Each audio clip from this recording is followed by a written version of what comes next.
ازيكم عاملين ايه؟ كل سنة وانتم طيبين. انا النهاردة عملت الفيديو ده علشان الناس اللي طلبت مني طريقة عمل الباترون بالتفصيل وبالمقاسات بتاعت خروف العيد، وفي ناس برضو طلبت طريقة عمل خروف العيد وهم ما يعرفوش ان انا كنت عاملاه السنة اللي فاتت. هو ده اللي انا كنت عاملاه معاكم السنة اللي فاتت، ويعني يعتبر دي اقرب طريقة لعمل الخروف اللي هو اللي بيتباع بره. يعني انا اخدت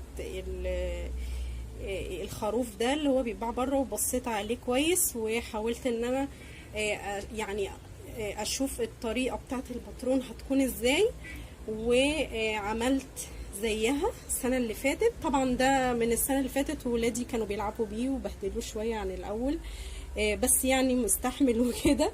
فانا هحاول بقى ان انا اعمل معاكم دلوقتي اوريكم الباترون بتاعه بالمقاسات وبالتفصيل، اشرح كده واحده واحده، وبعد كده بقى يعني هسيب لكم الفيديو اللي انا كنت عامله فيه الخروف تتفرجوا عليه. طبعا انا برضو هحاول ان انا اتلاشى معاكم الاخطاء اللي انا وقعت فيها وانا بعمل الخروف ده. يعني مثلا بالنسبه للرجول الجزء ده يعني بعد ما عملته اكتشفت ان هو طويل شويه، كان عايز يبقى اقصر من كده اللي هو الفرو ده، فطبعا عايز يكون مقاسه اصغر من كده. فانا هحاول بقى ان انا اقول لكم في الباترون المقاس الاصغر، بحيث ان هو لما يقف كده ما يعني يكون واقف وثابت. لما يكون الرجلين طويله قوي ساعات ممكن تتزحلق شويه، هو طبعا بيقف عادي، بس الرجول لما بتبقى طويله كده بتبقى رزله شويه، فدي هتبقى حاجه هنشرحها في الفيديو. وبرضو انا عايزه اقول حاجه عن موضوع الباترون والناس اللي بتقولي ان انا مش بعمل يعني ما بعمل حاجه زي كده ليها باترون مش بعملها بمقاسات. ليه؟ لان انا اصلا انا بعمل الحاجه دي من غير مقاسات. يعني انا اصلا برسم الباترون، بتخيل الحاجه قدامي وبعمل الباترون بتاعها، برسمها وبعمل مقاساتها كده يعني عشوائي. فانا مش متخصصه في الحاجات دي، ويعني انا مش بعمل عرايس مثلا كل شغلي عرايس او كل شغلي حاجات من دي، فانا ما اعرفش ان الحاجات دي بتكون بمقاسات. بس طالما انتوا عايزين مقاسات عشان الناس اللي بتبقى مش عارفه وعايزه مقاسات، فانا هعمل لكم بعد كده الحاجه، هحاول ان انا اعملها لكم بمقاسات. وبعد ما اوريكم الباترون برضو هنزله لكم على الصفحه الشخصيه بتاعتي وعلى البيج بتاعتي على الفيسبوك بالمقاسات بتاعته برضو، عشان اللي حابب ان هو يجيب الباترون ويشتغل عليه. اول حاجه معانا بالنسبه للباترون طبعا الجسم هنا، ده الجسم بتاع الخروف اللي هو يعتبر من هنا، ده هيبقى الجزء ده، هيكون الجزء ده كده اللي هو مفيش الراس دي كده من غير الراس، ولا الجزء اللي هو اللي تحت الفرو ده يا دوب اللي هي الجزئيه دي كده. طبعا احنا هنعمل منها 2، والقماش طبعا اللي احنا هنستخدمه فيه ده مهير، نقدر نستخدم الفرو العادي بس الارخص والاوفر المهير. انا كنت جايباه ب12 ونص السنه اللي فاتت، معرفش بقى هو من درب البرابره، معرفش بقى يعني السنه دي غلي شويه، ممكن تلاقوه على 13 او 14 جنيه. وهنا زي ما انا قلت لكم ادي الباترون بالمقاسات بتاعته. طبعا هو الجزء كله طوله 23 ونص، بس احنا طبعا من هنا واخدين زي تدويره وعاملين هنا يعني داخلين كده هنا 15 سنتي، وهنا الارتفاع بتاع الرقبه 1.5 سنتي، وعرض الرقبه 6.5 سنتي. هنا الجزء ده 14.5 سنتي، هنا دي 9.5، مرتفعين 9.5 سنتي وجايين زي بايه تدويره كده، وهي اصلا 12.5 سنتي. وهنا العرض بتاع الرجول 4.5، من هنا كده 4.5 طبعا، ومن هنا 4.5، من هنا بقى 1.5، ومن هنا 1.5 الارتفاع. والجزئيه دي كده بعد ما نطلع 1.5 من هنا و1.5 من هنا، الجزئيه دي 15.5 سنتي. اتمنى ان انا يعني الشرح بتاعي اهو والباترون اهو تكونوا فهمتوا مني اللي انا اقصده. بالنسبه بقى للجزء ده، الجزئيه دي اهي اللي هي هتكون هنا. طبعا ده كله بيبقى منفصل، هنعملها من فرو لون تاني، يعني الفرو هيكون لون تاني باللون اللي احنا عايزينه. 4.5 سنتي العرض زي طبعا العرض بتاع الرجول هناك، وارتفاع 1.5 كفاية قوي. طبعا بنعمل هيبقى هنا وهنا، وكل واحدة طبعا هتكون عايزة 4، يعني هنعمل 8 من الشكل ده كده اللي هو بتاع الرجول من تحت. دلوقتي احنا بعد ما عملنا الجزء ده، احنا لسه ما وصلناش للراس، عملنا الجزء ده كده بالرجول بتاعته، الباترون بتاعه. عايزين الجزء ده، لان احنا مش هينفع ان احنا نعمل الجزئين دول ونخيطهم في بعض كده، مش هيبقى فيه رجول، هتبقى رجل واحده. فاحنا لازم نعمل الفاصل اللي هنا، الجزء ده هنعمله ازاي هوريكم دلوقتي. اول حاجه هنجيبها هي ورقه، وبعد كده هنجيب الجزء ده اللي هو الجزء بتاع الباترون الاولاني ده، هنحطه بالشكل ده كده. هنيجي للجزء ده، شايفين الجزء ده اللي هو فيه الرجلين، وهنجيب قلم، هنيجي كده يعني تقريبا كده عند النص بتاع اللي هو الباترون ده، وهنمشي على الجزء ده كده اللي انا بخطط عليه بالقلم كده. طبعا انا بعمل بايدي، بعد كده هنظبط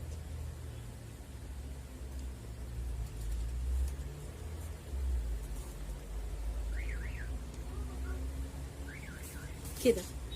طبعا انا ما عنديش بس ورق تاني ابيض، فعملته على جورنال. احنا عملنا كده، وصلنا بقى لكده. هنعمل ايه؟ هنبدأ ان احنا نتني الجزء ده كده، نتنيه نصين. بعد كده بقى نجيب المقص وهنقص كده،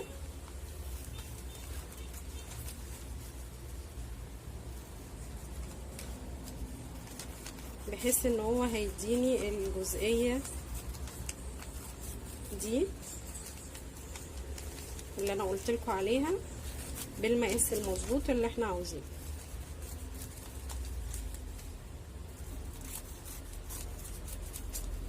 اللي هي هتبقى بالشكل ده زي ما انا قلت لكم، اللي هي هنعملها هنا كده، هتكون هنا.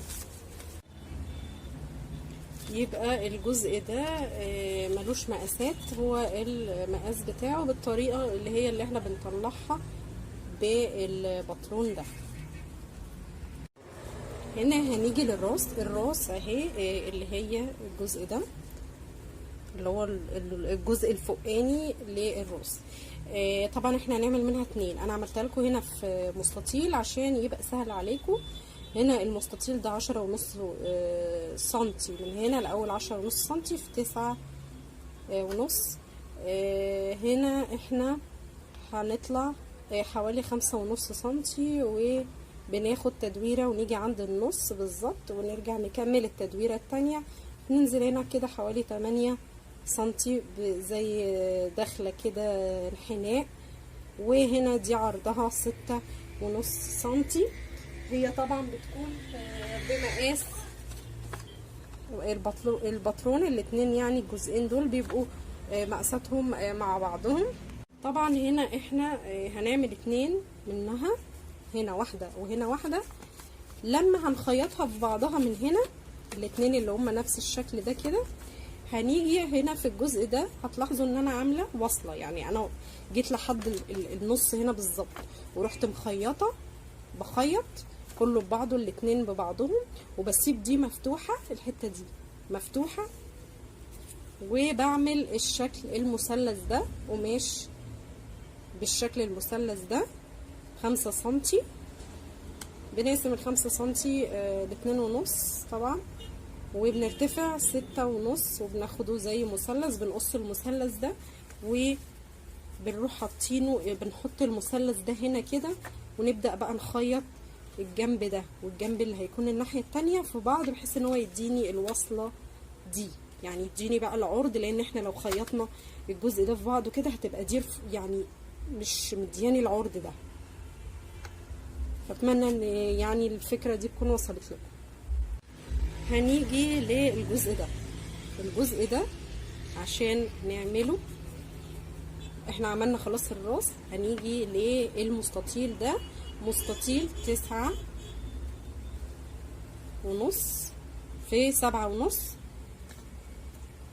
هنا دي 5 سنتي، احنا وسطنا هنا كده وبندخل 6 سنتي من هنا و6 سنتي من هنا، وبعدين بنيجي طبعا بالنص كده بناخد الانحناء ده بحيث ان هو يديني الشكل ده، الشكل ده كده. هخيطه بقى في الراس، بعمل 2 برضو منه، من الناحيه دي ومن الناحيه دي، وبخيطهم في الراس بالشكل ده. طبعا بعد كده بقى بركب له العينين. العينين دي كانت عينين بتاعت لعبه عندي كده قديمه، فاخدت العينين بتاعتها. ما عندناش ممكن نستخدم لولي. وهنا طبعا البق هو طبعا اتبهدل يعني، ولادي بيلعبوا بيه بقالهم سنه. ففي الفيديو بقى هيكون كل حاجه واضحه وانا بعمله بالتفصيل. وطبعا انا هنا حطيت له زي فيونكه كده بالستان الاحمر. هنيجي بقى للقرون، القرون بتاعته اهي، يعني شكل قرن كده، حاجه مدوره كده. نقدر بقى نرسمها زي يعني ايه، على قد ما نقدر نحاول ان احنا نوصل للشكل ده. هنعمل طبعا 4 لان كل ناحيه هتعوز 2، ف2 من هنا و2 من الناحيه التانية. وبعد كده في بقى اللي هي الاذن، الودان برضو كل واحده 2 هنا و2 الناحيه التانية.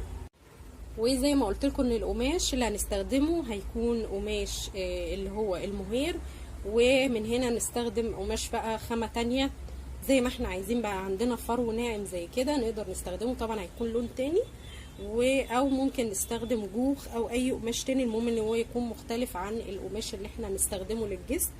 وفي حاجه طبعا تانية برضو ان احنا لازم نقولها، ان بالنسبه للبطرون وكده لما بنيجي ناخده على القماش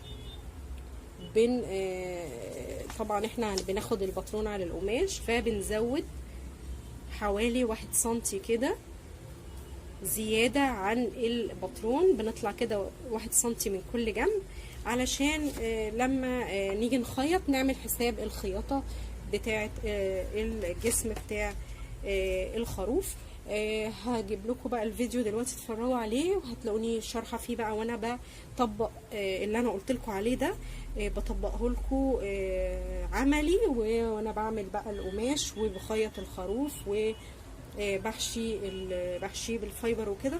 طبعا زي ما قلت لكم ان انا كنت عامله الفيديو ده من السنه اللي فاتت، وفي ناس ما فهمتش قوي الموضوع البطرون، فعشان كده انا عملت بقى السنه دي الشرح بتاع البطرون بالتفصيل، وحاولت ان انا ابسطه لكم. لو في برضو حاجه مش يعني مش واضحه لكم اكتبوا لي في التعليقات. وزي ما قلت لكم ان انا هحط لكم البطرون ده على صفحتي الشخصيه على الفيسبوك، هي اسمها نيرو بدر. وبرضو ليا صفحه شخصيه على الفيسبوك اسمها برضو باسم قناتي افكار حلوه مع نرمين، وفي بيدج بنفس الاسم برضو افكار حلوه مع نرمين. هسيبه لكم على ال3 حاجات دول على الفيسبوك عشان اللي عاوز يجيبه بالمقاسات بتاعته. ويلا بينا بقى على الفيديو يعني. واتمنى بقى ان انتوا بعد ما تخلصوا الفيديو ما تنسوش بقى اللايك والشير، واكتبوا لي كده تعليق حلو زيكم عشان يشجعني ان انا يعني استمر في القناه. ولو في اي طلب او اي حاجه عايزينها اكتبوا لي برده في التعليقات. ويلا بينا على الفيديو. بعد كده بقى هنجيب المهير ده انا اشتريته المتر ب12.5. هنعمل بقى قطعتين من الجسم، قطعتين من الراس، وقطعة واحدة من الجزء اللي هو ده اللي تحت ده لبقية الرجلين من تحت. والرجول ديت هنعملها من الفرو الناعم ده، هنعمل منهم 8. طبعا الفرو ده انا هنا هجيب الجسم وهبدأ ان انا اخيط له الفرو. انا حطيت كمان قطعتين من المهير علشان تدي كثافة للجسم بتاع الخروف، عشان المهير كان خفيف شوية. فانا طبعا خيطت بقى الرجول اللي هي اللي تحت من الفرو الناعم اللي هي لونها بيج دي، وهجيب بقى الجزء التحتاني ده احطه هنا بالشكل ده كده. هحطه في الجسم الاولاني، طبعا انا عامله 2 جسمين، هحطه في الجسم الاولاني، اطبق يعني اخلي الرجلين كده على مقاس بعض، واحطه بالشكل ده كده واخيطه كده. خلصنا الجزء الاولاني، هنجيب بقى الجزء التاني ونحطه برضو بالشكل ده كده ونكمل خياطة، بحيث ان هي تعمل لي 4 رجول. لان انا لو خيطت الجسمين في بعض من غير القطعة دي كده مش هيبقى 4 رجول، هيبقى رجل واحدة ورجل واحدة بس. احنا علشان نبقى الخروف طبعا ب4 رجول، فلازم نحط القطعة دي بالشكل ده كده. وزي ما قلت لكم انا عامله قطعتين، خليتهم مجوز عشان يديني كثافه كده للخروف. وبعد كده بقى هخيط الجزء ده كده.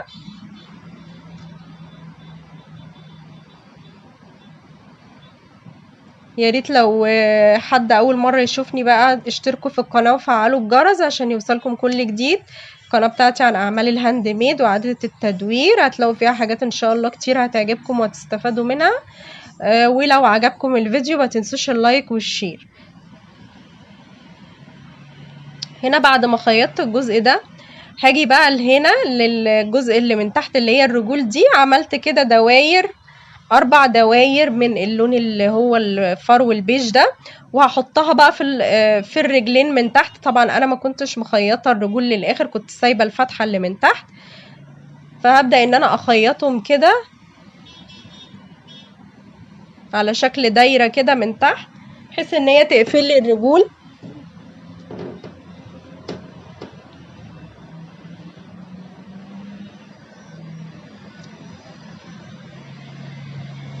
لو في بعد كده اي زيادة بقى من القماشة اقصها عادي، او ممكن اسيبها برضو كده كده هيتقلب يعني مفيش مشكلة، بس لو لقيناها مكلكعة شوية ممكن نقصها.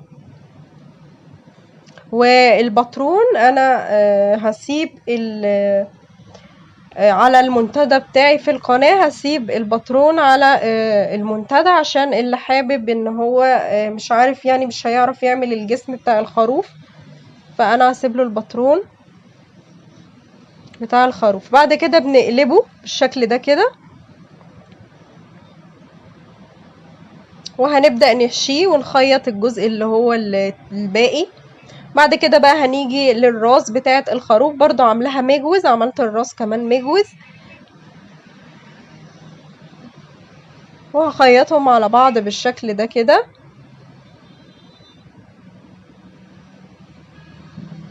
سبت بقى لما جيت عند النص الراس سبت جزء وحطيت له قماشه كده بحيث ان هو يدي فاصل كده ويعرض لي الراس. وبعد كده اخيط الراس في الجسم بالشكل ده كده.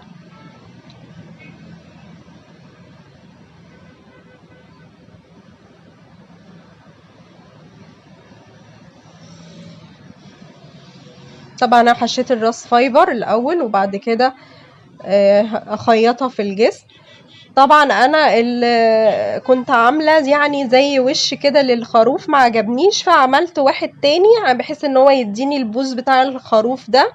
عملت الباترون وعملت 2 بالشكل ده كده، وهخيطهم في بعض من المكان المدور ده كده، واقلبها بالشكل ده كده بعد ما اخيطها، واحط لها حبه فايبر يعني مش كتير قوي للبوز بس. وانا طبعا شلت الوش الاولاني لانه ما كانش مديني البروز اللي هو البوز بتاع الخروف ده، فشلته عشان كده ما جبتلكوش الفيديو وانا بعمله. وخيطته بقى في الخروف، وبعد كده هنلزق العينين. هنا بقى دي القرون، عملت برضو 4، كل 2 هيتحطوا على بعض ويتخيطوا ويتحشوا فايبر. ودي الودان، عملت ناحية من يعني ناحية من المهير وناحية من الفرو البيج، وبقلبهم وما بحشيهمش بقى فايبر، لا بقلبهم بس واخيطهم كده من الحرف بحيث ان هم يبقوا جايين كده ملمومين من تحت.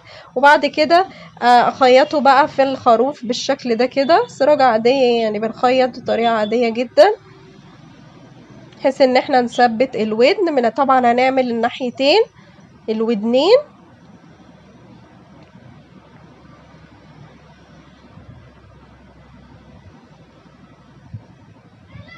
بالشكل ده كده. بعد ما عملت الودان هعمل بقى القرون. طبعا زي ما قلت لكم حشيتها الفايبر، واخيطها برضو بنفس الطريقه اللي خيطت بيها الودان بالشكل ده. بعد كده بقى هنيجي يعني البق بقى بتاع والمناخير بتاع الخروف. بنحط كده الخيط الاسود بالشكل ده كده ونطلعه من تحت. بس انا للاسف بقيت الجزء وانا بعمله